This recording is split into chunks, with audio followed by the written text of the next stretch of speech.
In the Old Testament, there's this real beauty of the people coming to understand God alone, who calls a people to himself to establish a covenant to help the whole world come to know the true God amidst all the other false religions in the world.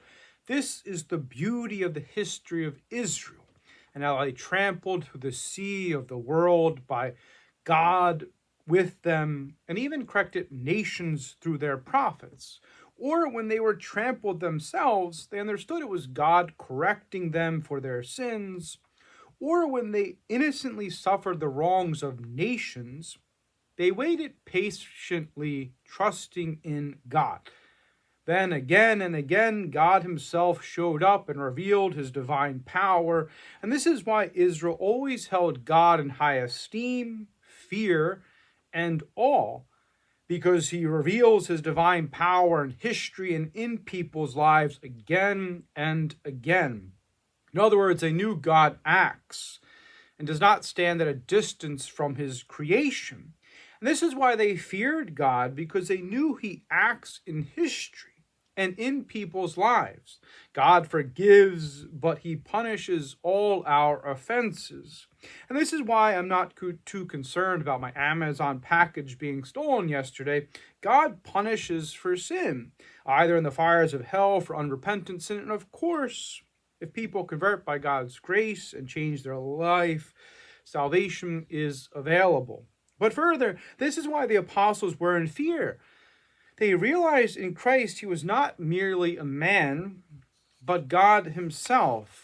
For in the book of Job, he mentions these words, and I'm sure the apostles were familiar with the story of Job. It's a beautiful Jewish literary work that all people in history should read.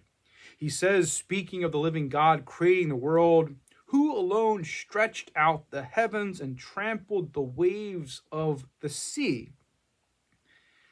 And here in today's gospel, we see Jesus Christ trampling the waves of the sea and even calming a storm. In other words, his divinity is truly revealed to the apostles, and they are afraid.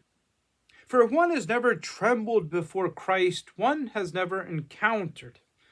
For the church does not teach Jesus Christ as Lord of heaven and earth without certain trembling and respect to his kingship over their soul and over the whole world.